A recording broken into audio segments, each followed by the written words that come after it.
Educational creativity চ্যানেলে সকলকে স্বাগত। 2023-25 ডিএলএড ব্যাচ মামলা। কলকাতা হাইকোর্টের সিঙ্গেল বেঞ্চে 23-25 ডিএলএড ব্যাচরা 2025 প্রাথমিক রিক্রুটমেন্টে বসার জন্য মামলা দায়ের করলো। এই মামলার শুনানি আগামীকাল, কিন্তু আগামীকাল কি শুনানি হবে? একাধিক প্রশ্ন রয়েছে। তো বিস্তারিত রিট কপি সহ আমরা এই ভিডিওতে দেখে নেব কোন গ্রাউন্ডে তারা মামলা করেছে। 9 অক্টোবর 2025 ফাইল হয়েছে এবং এই নোটিশগুলো দেওয়া হচ্ছে the secretary West Bengal board of primary education এবং এনসিটির পক্ষ থেকে এখানে উপস্থিত থাকবেন।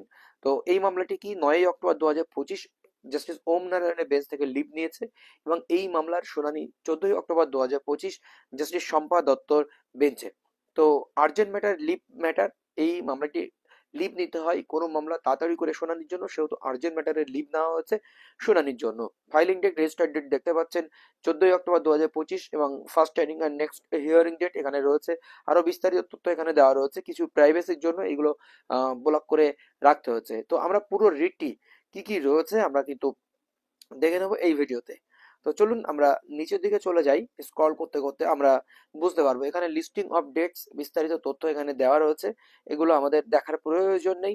এখানে যে নোটিফিকেশনটি দেওয়া রয়েছে 11 April 2023, order pass honourable division honourable court 2022, সিনাপসিসটি আমরা দেখে নিই চলুন। The executive facts of the instant case are the petitioner in the instant case are successful in the TET 2023 examination and have enrolled themselves in the respective training institution undergoing DLH since the training course have become mandatory for being appointed as primary teacher and as per the regulation framed under the NCT guidelines. তো NCT guideline অনুযায়ী 2 years diploma কোর্সে তারা ভর্তি হয়।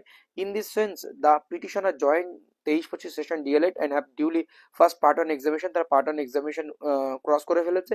এমনকি 24 June 2025 declared the programme schedule আর DElEd part two exam. Part two exam theoretical exam, যেটি session 23-25-এর, সেটা 24 জুন 2025 শিডিউল হয়েছিল। In the terms of the সেই schedule the theoretical examination of the petitioner are held and petitioner duly participated in the for the same.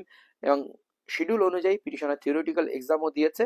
কি primary education issued another notification date 30 June 2025 to release a student second year DElEd session. আচ্ছা, এর মধ্যে 30 June 2025 primary board একটি notice দিয়েছে যে তাদেরকে release করে দেওয়া হোক, মানে যে পার্ট টু এর যে কোর্সটি তাদেরকে রিলিজ দেওয়ার কথা বলে দিয়েছিল 30 জুন 2025, কিন্তু তারপরেও তাদের কোর্স সম্পন্ন হয়নি। 23-25 in the afternoon 30 June 2025 and pursuant to that notification all of the petitioner who belong to the batch of session 23-25 have been released from the respective institution impairing diploma in elementary education and as such the respondent board has not completed delayed course 23-25 session। কিন্তু respondent board practical exam নিতে পারেনি, তাদের result প্রকাশ করতে পারেনি, অথচ 30 June 2025 তাদেরকে release করে দেওয়া হয়। And without completing the same has issued the recruitment notification in order to deprive the petitioner from participating in the same recruitment process for no fault of petitioner, inasmuch as it is settled principle of law that the petitioner cannot be made to suffer for wrongdoing on the part of the respondent। হ্যাঁ, একটা valid কারণ তাদের রেসপন্ডেন্টের মানে মানে গাফিলতির জন্য তারা পরীক্ষায় বসতে পারছে না, এর মধ্যে রিক্রুটমেন্ট নোটিফিকেশন প্রকাশিত হয়ে গেছে, তারা বঞ্চিত হচ্ছে, এটা তাদের দাবি। এটা রেসপন্ডেন্ট যারা রয়েছে West Bengal board of primary education, তাদের কিন্তু এটা ভুল।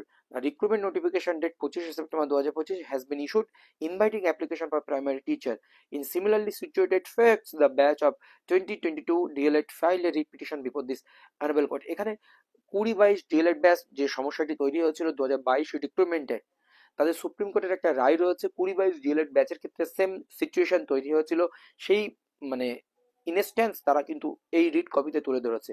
The petitioner in that case war allowed to participate in recruitment process initiated the year of 2022। Therefore, the West Bengal Board of Primary Education is the authority to the conduct the DLED education course in the state of West Bengal, and the West Bengal Board of Primary Education also the authority to conduct the selection process। তারাই selection process, আবার তারাই D.El.Ed exam নিচ্ছে in the state of West Bengal, and there too it is a crystal clear that the vote with ill motive to frustrate the scope of RT Act 2019 and deliberately delaying the process of the completion of the everything।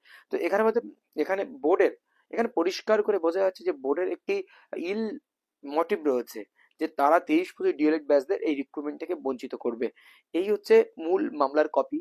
তো এটাই মূল বিষয়। তো মামলায় কি হবে অবশ্যই আপনাদেরকে বিস্তারিত তথ্য দেওয়া হবে। এই তথ্যটি ছিল অবশ্যই জানানোর প্রয়োজন ছিল, অবশ্যই আপনাদেরকে জানালাম। আগামীকাল শুনানি হবে কি হবে না বা শুনানির আপডেট কি আছে অবশ্যই আপনাদেরকে দেওয়া হবে। ধন্যবাদ।